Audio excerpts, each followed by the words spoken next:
So you move in and start having an affair with the man right before he kills his wife, but you had nothing to do with it? Well, that's not accurate at all. That is not what happened in any form. That is not what happened. I have explained what happened over and over and over again, and yet y'all still can't get the story right. Because if you were telling the story correctly, you wouldn't be able to demonize me. In 2009, I had just left my ex-husband. I was struggling severely with my mental health issues that were not being treated because my family denies mental health troubles. They basically tell you to just get over it. Okay.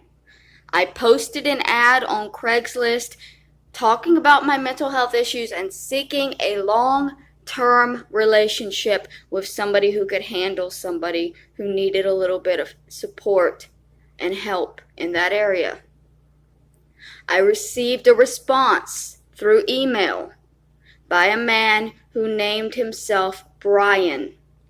I would later find out his name was not Brian. But for a couple of months, he came and picked me up and took me out on dates, telling me that his name was Brian, he was single, and he was a millionaire, and he was going to take care of me. He put me up in hotel rooms so that we could spend nights together. And then he took me to his house. And for about a month, I lived in his house. And there was nobody else there. Okay? There was nobody in that house when I first moved in with him and thought that I was his girlfriend and that I was dating a man named Brian.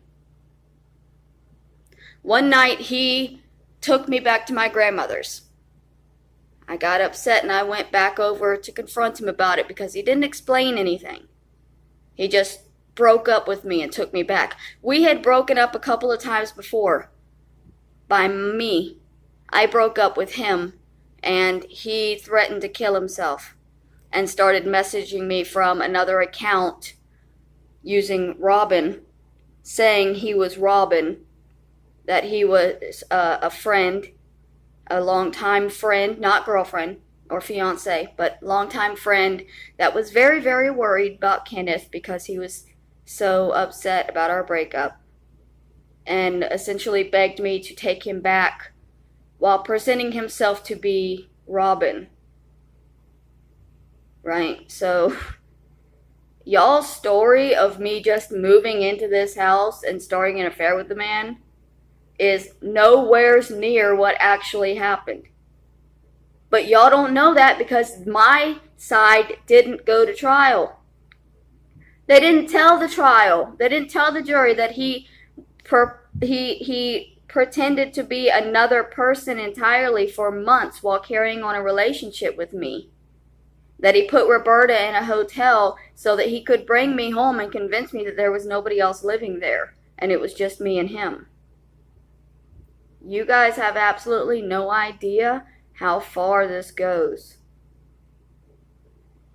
But to say that it's entirely my fault that this man created a fake name and identity for himself and moved me into his home and convinced me of things that were not true, same as Adonis Paul and my family have convinced you all of things that are not true.